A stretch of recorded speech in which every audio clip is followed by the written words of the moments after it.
Hi, I am Anna. I come from www.ntvforex.com.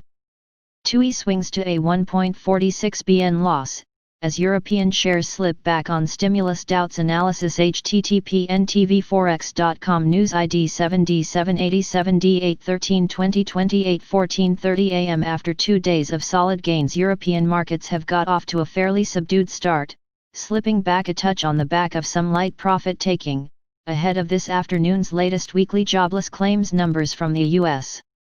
Despite this week's optimistic tone, there remains an undercurrent of concern about the prospect for any sort of agreement between U.S. policymakers after Nancy Pelosi expressed skepticism that a deal could be reached quickly, saying that Democrats and the Trump administration were miles apart on a new fiscal plan, with little prospect of any new negotiations bearing fruit in the near future.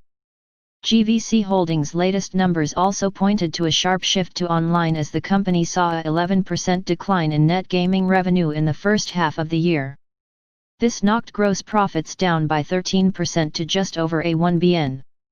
Despite a sharp decline of 50% in UK retail like-for-like revenue, due to the closure of stores, online NGR rose 21%, with gaming rising by 31%.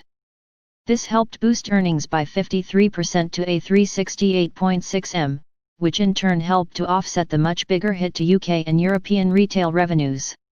As a result, profits after tax came in flat year-on-year at a 2.1 m, with management expressing optimism for the rest of the year now that sporting calendar has resumed. Assuming no further disruptions, management estimate that underlying earnings for the rest of the year is likely to be between a 720 m and a 740 m. NBSP precision engineer and manufacturing company Renishaw has also seen its business hit by the challenges of COVID-19, as annual revenues declined 11% to a 510.2 m. The challenges facing the business weren't just confined to the pandemic, as its metrology revenue was also hit as a result of the trade tensions between the US and China. Healthcare revenue was affected by delays in orders, installations, and postponements of elective surgery, due to the various lockdowns, as statutory profits fell to a 3.2 m from a 109.9 m. The company also cancelled its interim dividend and has also decided not to pay a final dividend either, while also making a number of redundancies. The decision to cut the dividend has seen the shares tumble over 5%, however they are still up over double from their March lows.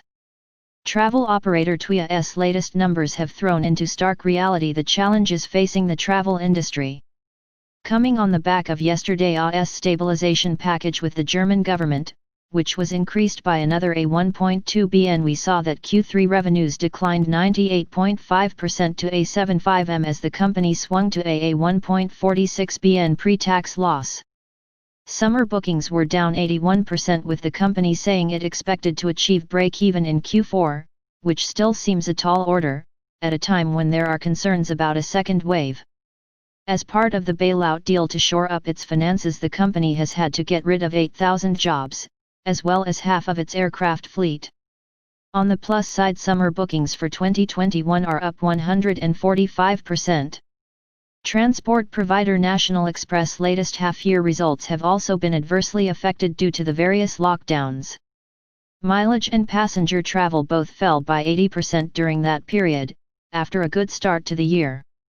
As a result of the slump in travel, the business boosted liquidity by a 800 m, including a 600 m from the coronavirus corporate finance facility. The company has also put over 40,000 employees on furlough, temporarily laid off. Overall group revenue fell 23% to just over a 1 BN, as the company posted a group statutory loss before tax of over a 122 m. The US dollar appears to be back under pressure again after the gains of recent days, as doubts continue to grow about a US stimulus plan. Oil prices are also under pressure after the IEA downgraded its outlook for oil demand due to concerns about the outlook for air travel. US markets also look set for a bit of a pullback, after the S&P 500 came within touching distance of its previous all-time high in yesterday's trading session, and ahead of today's latest weekly jobless claims numbers, which are expected to follow the trend of fewer Americans claiming benefits.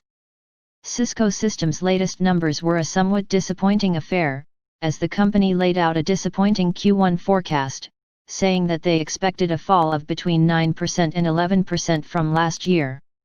On the plus side, the Q4 numbers were better than expected, but it soon became clear management had clear concerns about the outlook.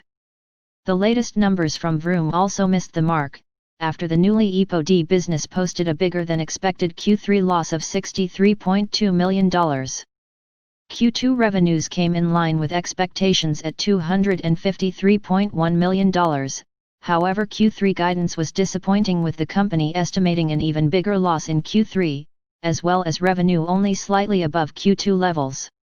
It would appear that management have overestimated the appetite for this new online car ordering and delivery model, particularly in these uncertain times. Dow Jones is expected to open 56 points lower at 27,920. S&P 500 is expected to open 8 points lower at 3,372. Subscribe our channel to receive the news as soon as possible. Thank you for watching. If you want to read real-time news, text messages to MT5 Expert Advisors page at https://mt5.expert.advisors.